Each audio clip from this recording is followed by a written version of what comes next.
Hi, Oh, guys. hello. Hi, everybody. Listen, we'll be with you. But we'll get back to this conversation, but I just can't resist. Yeah. One of my fantasies as a little kid, this is like 7, 8, 9 years old, was I wanted to become either a television executive or a casting director because nothing on television looked like real life to me. And my attitude, I must have just learned about the census, was we know roughly proportionally who lives here.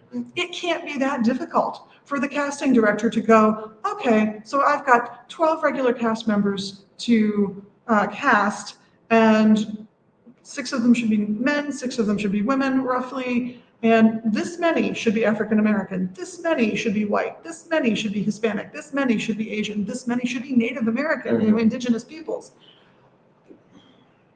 It's not that hard. We actually keep track. A lot of governments don't.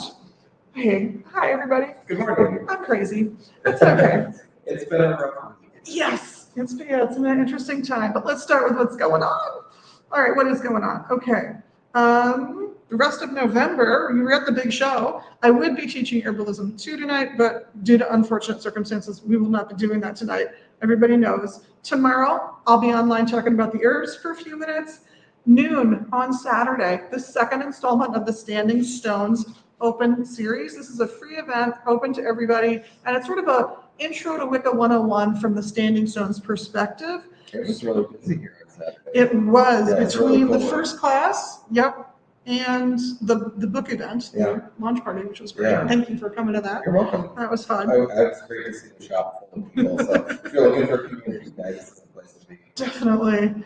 So last week they did What is Paganism? This weekend on the 16th at 12, the Wheel of the Year. So they're going to go over the Sabbats, the solar cycle, all of that stuff. And then the next week they're going to do the ladies, the moon mysteries, the aspects, and the lunar cycle. But the list is extensive. So they're going to go over a lot. It will be a good class.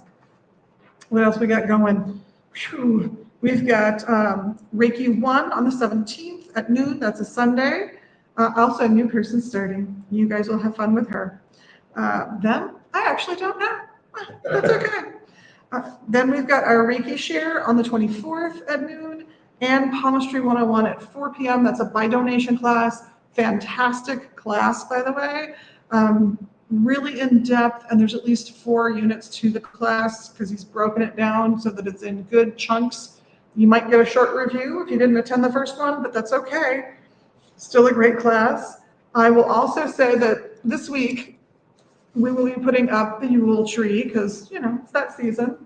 And under the tree, because I wanted to do something fun, we've got grab books instead of grab bags. So these are going to be wrapped up by theme. No way of knowing what's inside. They are going to be $12 bundles. This one's an astrology bundle. They're all $12. They're all at least 20% off what we would normally sell them as used books, but it is used books with a theme. Sometimes the theme is weird. I have a theme that's just 7. That's the theme of that one. But a lot of Wicca, a lot of astrology, some Eastern philosophy, just fun stuff. There's a Kabbalah pack that's waiting to get packed. I've only packed a handful or so we'll see how it goes. I'll pack more. You get more, I'll pack more. It's okay. Other things coming up. Oh yes, I did want to mention that next month on Sunday the 15th at 3:30 is Nancy Antonucci's next Tarot Lab. I'm letting you all know this early because I keep getting asked when the November class is, and she's taking November off. So that said, next thing to tell you about is, of course, the fabulous readers. Tracy is back. Yes, she is. Tracy Huckner is back. She's on Sundays from noon to 6. Paul is still doing his dream interpretations from 2 to 6. Raven Wolf is doing his tarot readings on Tuesdays and Wednesdays from 3 to 6. Friday, Winter is doing 1 to 5. And Saturday, Raven Wolf is back doing readings just noon to 2 usually. Occasionally, he stays late because something cool is happening and you can catch him and get a reading. But by 2 for sure, and he'll be here. All right, on to cool stuff. Very excited for a whole mass of new rings. I will be very honest, this isn't quite all of them. I just got them into the system this morning. And these don't fit me, they're too small. These do fit me or they're too big. So Sizes for everybody. Sizes for everybody. These are 8s and down, these are 8s and up. Because some of the 8s fit me, So I put them on that side. Some of them didn't. The other one, something I promised I would be talking about, 2 items from Pisces Witch is really very new to us.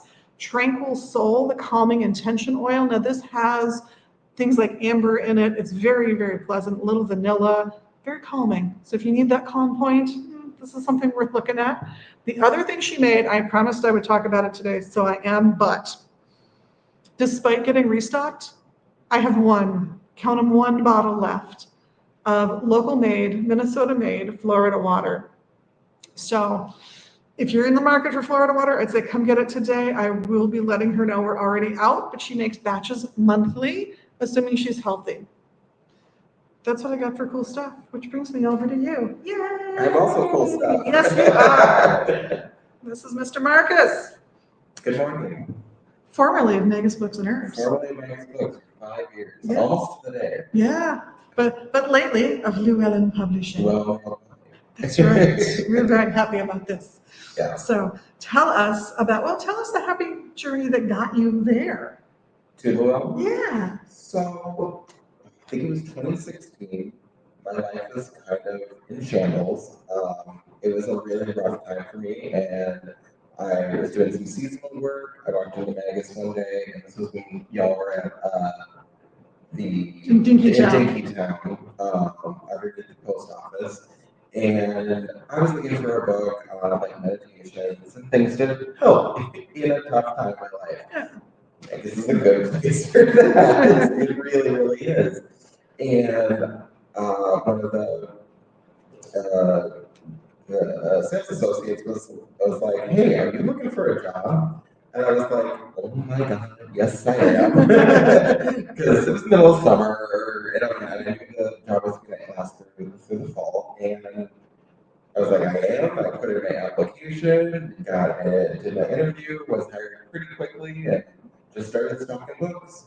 I have a very long, extensive background in witchcraft and astrology. These are studies that I both read about while I was in college, but also did for some coursework in my studies there. Greek mythology. Greek mythology, some garden herbalism, like pretty much every section of the store I was either intimately familiar with or was casually or intrigued by it. So I was like, this is perfect. Stocking shelves, making friends, serving the community. A position opened up for event management, and that's something that I had also done in undergrad, and was the event manager for 4 years. Yeah. Which was really wonderful.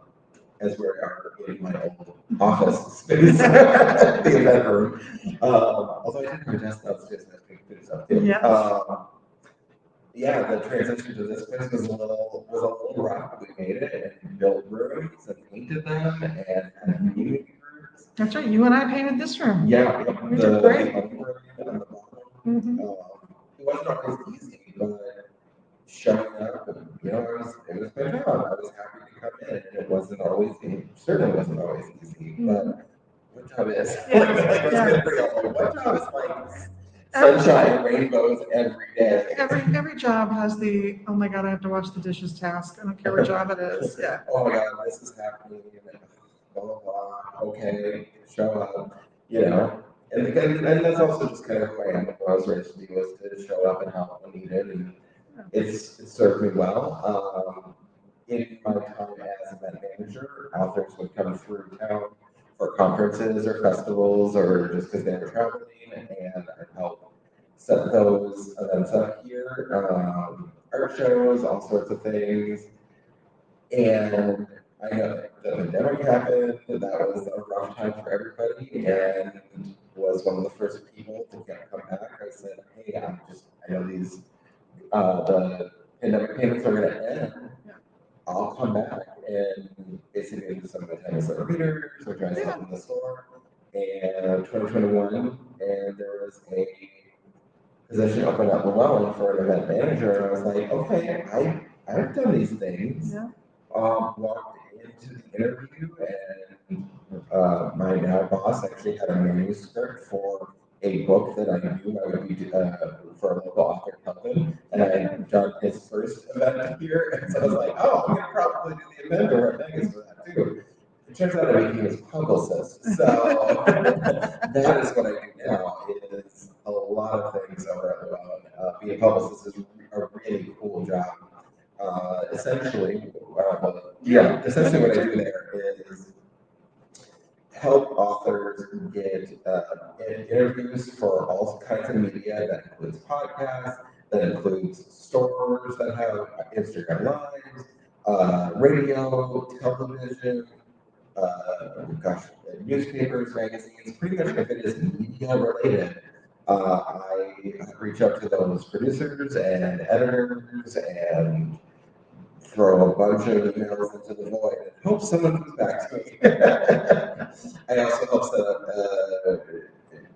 up author events at shops by calling them up and saying, hey, so-and-so's got a new book in town or a book coming out. Let's set up an event at your local magic shop. Which is great. But also like Barnes & Nobles and Books A Million and other more independent shops that maybe don't have quite a metaphysical bag, but like I'm helping an author right now get set up at a romance bookstore. Oh, wow. And she's got a book coming out about astrology. So she's going to do a little talk about love and where Venus is in your chart, and maybe the fourth house and the fifth, sixth house, seventh house. Very cool. Yeah. So every day is different. Every day is different. And I think you have a really good imagination for finding that connection of, okay, nope, this is not the standard space that we would do this in. So if I ask the author to refocus what they're doing in a particular way, it will fit well, and you'll still draw an audience, and you'll still have a good time and sell books, and the bookstore will be happy. The author will be happy. Yeah, it's pretty fun. It's pretty cool. Every day is different. You never know. I actually got a call once from ESPN, and a journalist over there was asking about brownies, like the British fairy called a brownie, because the Cleveland Browns changed their mascot to the Brownies, and he was doing a piece on, okay, well, what is this? One of Llewellyn's books that was published the year before had a section on what they were, so I connected them with the author. Perfect. Yeah. Okay, it's like you never know what kind of. That's insane. Yeah. But also, why authors need publicists. Mm-hmm. Yeah, why you do such a good job there. I try very hard. It's not an easy job, but I really like doing it. So I'm gonna travel a little bit, go to some conferences. I sometimes teach at conferences or run panels on the publishing industry. And, nice. Yeah.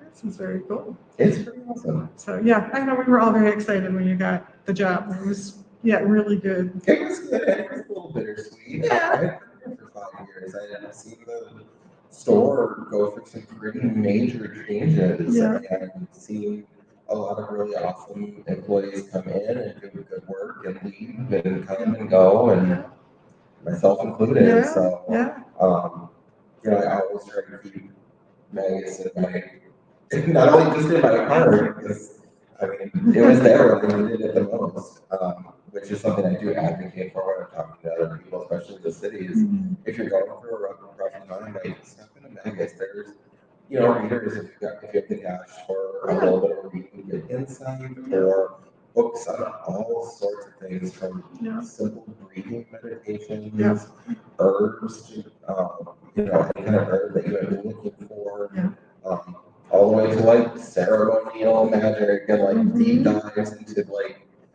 planetary forces. Yeah. I really do. We're happy to answer questions and like point you in the right direction for things. And I'm notorious maybe for saying, well, here's 3 books on the subject. You should pick the writer's style that you like. Instead of here's the book you should buy. It's let's empower you, make some choices. That was one of my favorite questions, is when people would come in looking for answers about, what is witchcraft? Or, I've always been interested in spells, or I've always been interested in making like little potions just stuck around my garden or around the neighborhood. I was like, okay, well, here's, there's this book, there's this one. I know my boss likes this one. Read a few chapters or read a few pages, see what you think, and get the one that speaks to you most. on the shelf behind me. Yeah. That, notoriously I do not like customer service, but when they come in with like really fun questions and we're open and looking, that's when it was. That's when it was fun. Well, I have to admit, I like customer service. I do. Because I like talking to people about the things that are important to them. But I will also admit, I will probably never be the most approachable employee here ever. It's Yeah. just not who I am. But We have others covered. yeah. Oh, Yeah, and right really now, don't. Adam is like, I think our most, like, if you want a really friendly smile and somebody who will ask you 3 or 4 times if you've got everything you need, Yeah. talk to Adam. But I love doing it. I have to absolutely love going, oh yeah, we've got great stuff for this. Come over here, I will show you what's going on. Absolutely love that. So yeah, it's been good. So how has Llewellyn been? Llewellyn is good. It's a really interesting time in the publishing industry right now. Yeah. Just because there was a huge boom in book sales during the pandemic. Every publisher from like little small independent people to small medium sized like Llewellyn, Weiser, all the way up to like the big publishers, people were buying books Yes, a lot of books. almost twice as much as they were in Pre-pandemic. pre-pandemic.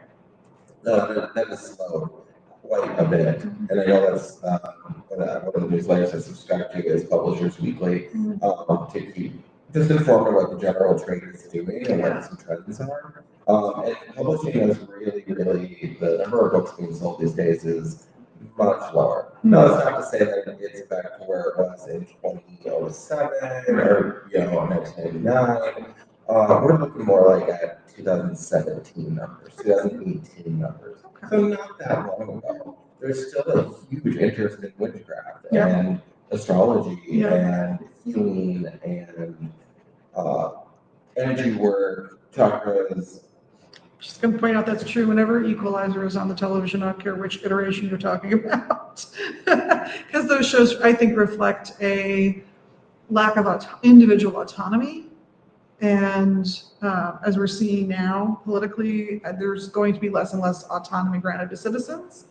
Whenever that happens, I think people are like interested in exploring, well, how do I achieve autonomy? What can I do? What can I add to my practices, to what I do in my daily life that will empower me to speak my truth and, be sort of forward facing to the world. And give strength and courage to those places. Yeah. So I think sadly, I think we're going to see more for bad reasons, but I think we're going to see more embracing of that kind of thing going forward. Whew. Yep. It's going to be an interesting time. It is. And actually, on that note, there's a book coming out in February called Slow Magic by Anthony Nella. It sounds really good. It's going to be a really good book. I'm really trying to get the word out there about it, which wasn't like my direct objective of coming today. I was invited which is lovely. But it's a really timely book that I think is going to come out right in February. Called Slow Magic by Anthony Nella. It's his first book, and the book's inspiration was from him observing how conservative politicians and conservative groups were chipping away at abortion rights and abortion access and birth control and all of these kinds of things. Because this didn't happen overnight. It didn't happen This has been a 3-decade-long, 3 or even 5-decade-long process. And he was seeing more and more laws going to a place where in the previous decade, maybe it was only 1 or 2, and now it was so much.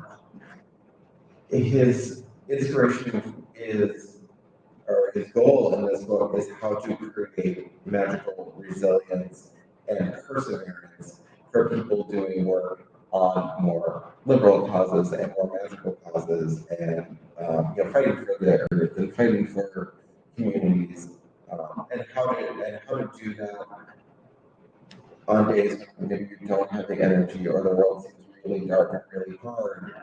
The book is filled with practices rooted in the fairy tradition and reclaiming, and his specific tradition is the Morning Star Mystery School, which was started by T. Third Coyle, i.e. fair tradition for Yeah. claiming. Yeah. So coming from a real place of care and empowerment for Yep. oneself. Yeah. And And how incredibly important that is. If you're going to contribute to society in a meaningful way, you have to know society values you. If you don't feel society values you, why would you put forth the effort? and if you don't value yourself, or you're being told that you're not worthy, Yeah. or if you're not worthy of love, care, support, energy, food, housing, whatever it might be, Safety. how do you, in those moments, and hearing those things, it filters through, how do you combat that? Yeah. Those specific traditions work really, really well at speaking to self-empowerment, self-possession. I can also speak to that because that's the training that I do right now. Who knew the world was going to go crazy at the time when I'm like, okay, let's do some self-possession. How do I have my soul possess my body Yeah. and my energy so others Yeah. can't control that? Yep. Yeah. Where's your personal integrity and the stability of that sort of moral compass that we all have that will get us through our lives? Okay, the next 4 years. I'll take 2 at this point. I'll take 2. Thanks. Actually, a really interesting story about some of this training that I'm doing. If you don't mind me sharing. Please. So I was speaking with a friend the other day, and she's also going through a hard time and about some certainly unrelated things, more interpersonal. And we were talking for a long time. I was like, oh, doing these meditations and doing these rituals and gaining like this real personal power and tapping into this real energy. And she asked me, like, well, are you psychic? Can you see auras? To which I said, I'm like, no, I can't see auras, but I can ask you, are you living honestly and with integrity? And she just started crying because she knew she wasn't. And we were in a space where that question wasn't a judgment. Right. It was the question that said, okay, this might break you in this moment, but it might open up a path to greater healing. Yeah. So, and hopefully being in this space, I could offer maybe a little bit of like, okay, let's get through some tears. Yeah. And then we can get on the other side and maybe carve a pathway forward. And having somebody to talk to about that, I think makes a big difference. Yeah. Just having a good friend. So I'm so glad you're such a good friend. I try really hard. I try really hard. You succeed. You succeed quite a bit, I think. Thank you. I think you've been a wonderful person. Thank you. And then afterwards, I was like, so was that a little bit more powerful than, yeah, your orange and orange? Yeah. Yeah. So, witchcraft is fun. Yeah. Spells are fun. Ritual is fun. But it's not all about, like, it's not solely all about, like, at least in the fairy tradition, it's not all about, like, these big, powerful, maybe supernatural things. It's like, okay, what is it needed in this moment to move things forward? And sometimes it's asking the hard question. Mm-hmm. Sometimes it's giving a hug. It depends on what's going on. Yeah. Definitely some hugs lately. Yeah. And 'tis the season. Just the season. Yeah, no, I know that just because of everything that's been going on, and I know so many people are feeling like if they are not already marginalized, that they're about to be marginalized in ways that they didn't anticipate would happen to them. I know the focus here for 2025 is going to be on community and community action, like what can we do as a community, and inviting people in. There's a lovely woman who wants to start a Crohn's Club starting next month. I think it's the first Sunday of December. I think that's at 2. So if anybody's feeling crony, I don't care if you think you're a boy, you think you're a girl, you think you're from, Pluto. I don't care. I don't care if you're 18. I don't care if you're 88. You're feeling a little crony right now?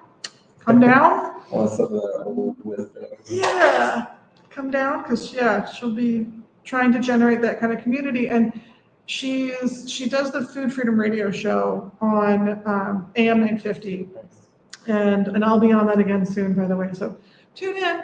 But because of where she comes from, I think just inherent in how she thinks, action and personal action is part of what she tends to want to communicate to people. Food Freedom Radio that show is all about making choices about food with the understanding that your health is involved, the health of the planet is involved, and quite frankly, politics are involved. Mm-hmm. And knowing that you're putting those frameworks on the decision can change how you make the decision. And that can be a really important step in personal magic. Plus, if you're eating better, you're feeling better, you're doing better. Yeah, exactly. And actually, I've been starting to eat more oatmeal, and I was wondering, cereal is easy, but oatmeal might be a little more fiber, Yeah. a little less processed sugar. Yeah. Get the gut health a little Little more moving in a better way. There's some really good studies on it. Yeah. And I was looking around because one of the things that a takeaway or postmortem or whatever the words we're using right now are, I'm seeing a lot of voices who felt really ignored Mm-hmm. and felt unsupported for many, many years. Yep. And changed their vote in kind. Yep. A lot of these people were from rural areas. My undergrad work was in rural communities and on farms and creating those. Nice. So I'm looking back at my own history and going, okay, in the before times, I was a farmer. Yeah. How can I reach some of those communities? We're talking about ability community. How can I be a voice for rural people here in an urban space? Mm-hmm. How can I be a voice for a farmer, or how can I be a voice for someone who lives in a town of 200 people who maybe lost people in the last 16 to 20 years, people like me, gay people, I mean by that, saying, I don't want to be in a town of 200 people, this doesn't feel like love, this doesn't feel like community. Yeah. And they move to a city and you get communities that are abandoned. Yeah. Can I reach out? Can I be a good person? And even in maybe a scary moment, and frankly a terrifying moment, can I be brave? Can I be courageous? Can I reach out again and say, I want to talk to you? Yeah. Because you weren't heard, and that sucks. Because the feelings. Mm-hmm. I know what it's like to not be heard or felt or seen and be told that you're valid and that your concerns are valid and that your struggles are valid. Mm-hmm. I know what that's like intimately, and I think we need to be hearing that from everybody. Yeah. Every skin color, every community, every creed. I'm on a soapbox now, and I can totally step down. It's okay. But I agree with you. I think that's what maybe some, we're coalition building or we're like community building here in the cities. But we have to. I think that there needs to be some exception out into the rural areas that maybe didn't vote in a way that kept people safe. Or just didn't vote. Or just didn't vote in They some just cases. said no, I'm not. So, yeah, they were both terrible candidates. Okay, well, tell me about you. Mm-hmm. Tell me about your life. Oh, that totally. I heard that back in 2012 when I was doing it. Yeah. So that hasn't changed. What would you like to see change? Yeah. Are you still having to buy all your seed from Monsanto and Cargill? Okay, so you don't own Monsanto and Cargill. Okay, well, what does that look like now? Because that wasn't the case back then. Yeah. And asking them what's going on in their lives, and what needs to be changed for their lives to be better. Right, I think that's important. Because they're the people that raise our food. Yep. I mean, And that leads into conversations where we can become educated about what our fellow citizens need and want in their lives, but it also gives us that opportunity to help the person who hates Obamacare but is completely dependent and loves the ACA, which is the same thing, in case you're not aware, who honestly doesn't know that they're the same thing and voted for Trump because he doesn't like Obamacare. That was actually an interview that's been floating around. So both the ability to hear and absorb and really start to take accountability for how we treat people in those rural areas people who make minimum wage, people in all of those groups that genuinely feel disenfranchised, really by both parties in many ways, as well as have the opportunity to say, well, but wait a minute. If that's how you feel, then why are you applying a different logic to a different group of people? Because then I think people wake up a little bit. Yeah. We were talking earlier, as you know, because if you saw this from the beginning, I was mid-sentence when we went live. One of the things that, and this is 10 years ago now, that my husband and I encountered with our son when he went to kindergarten was he started coming home with a lot of homophobic rhetoric. This scared us. It also really wasn't the school's problem because it was coming from the student. It wasn't coming from the teachers, it was coming from the students. Who's going to encounter that anyway? Yeah. Our big plan of action, and I think it was the right choice, was to just very quietly beg our friends, Adrian and Scott, I know you're having a child for your wedding. I know it's on a weekday in the afternoon on purpose. Can I pull my kid out of school and have him attend your wedding anyway? Explained why, and said, I will leave with him if he is disruptive. I will make sure he is a good kid, but I want him to see people he sees all the time, somebody he saw all the time, get married to a man, and for it to be a normal and positive thing. I didn't want to berate him for saying the things he said. I didn't want to create tension over it or make him feel like he had to choose between his parents and his friends at school.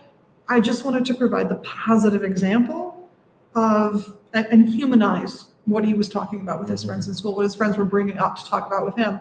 And it completely stopped all of that rhetoric on its own. That took care of it, just making the group of people that his friends at school were lambasting human to him. Changed everything. And I think that's all it takes in some cases. Yeah, that's what I want to do. That's what I think a lot of us might be being called to do right now. Yeah. Is share each other's humanity. Because I think that might be a little bit what it is at stake. Yeah. Not to be all like, no, I agree. Doom and gloom about it. I think you're right. I grew up in a suburb and was, went to a church. And that was basically Jesus and Hogwash. You are Minnesota. Oh, big time. Oh, big time. Went to school at the Luth, went to the far north in Fargo. Worked in Minneapolis, worked in St. Paul, worked in suburbs, worked on farms. I'm pretty damn Minnesota. You really are. Yeah, which is great. I love it. I really love Minnesota. I love all parts of it. And I want to see all parts of it. Thrive, really thrive, especially in all parts of it. We all do. We all do better. We all do better. Paul Wellstone. Yeah. Well, I was a child when he was in government, so I didn't really experience him as a senator, but I did hear of the good that was done, and I think we can really rely on a lot of those adages to help us in the darker moments. We all do better when we all do better. Yeah. So absolutely. Maybe this is a little bit of a call to action right now. Yeah. I'm not speaking as a employee. I'm speaking as myself. Yeah, it's yourself in this moment. And it's myself in this moment and talking about my history and my estate and my neighbors and people who were my neighbors and building those connections again. Yeah. And that's not easy work, and it's going to be really painful work. I think I'm going to cry a lot. Because it's not easy, but analogies that I really like are around weightlifting, because that's something that I've done for a long time. You don't build muscle unless you're continuously lifting. Yeah. It can be just a 5 or 10 pound weight, Yep. but you got to do the 20 reps of it. And then you reps 17, you're like, it's only 15 pounds. And it's hard. Yeah. And I think the similar kind of repetitive actions that require perseverance and solidarity and love and kindness, compassion for oneself and one's community or neighbor are kind of what's going to be called on to maybe combat some really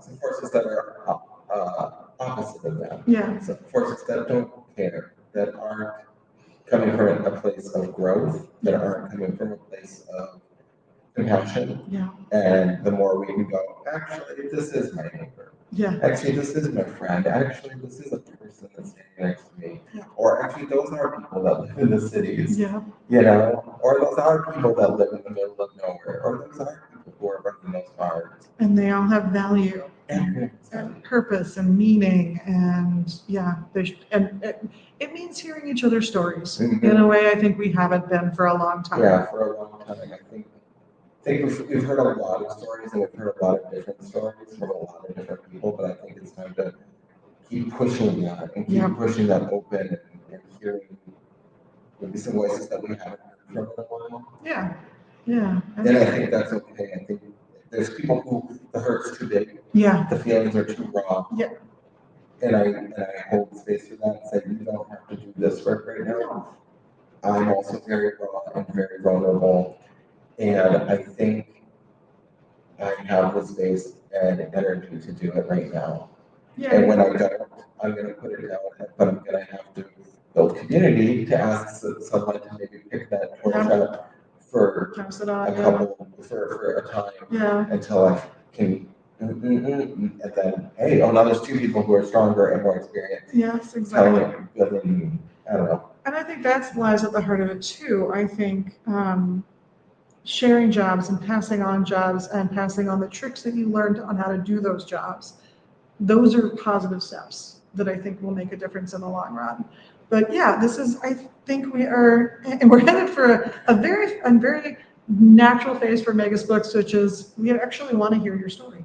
Yeah. By and large, we want to hear your story and help you figure out tools and methods and things that you might be able to employ to help you push your story forward, to find that space to work with other people.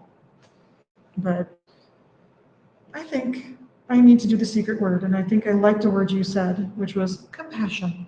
Passion. Let's do compassion. I also love that we have been sitting here and not doing what everybody's been doing for the last week, which is dissecting what they think might have gone wrong. I am so not here for that right now. I am here for moving forward and finding solutions that actually might have an impact. Yeah. And if they don't, that's okay. A month later, you can switch gears.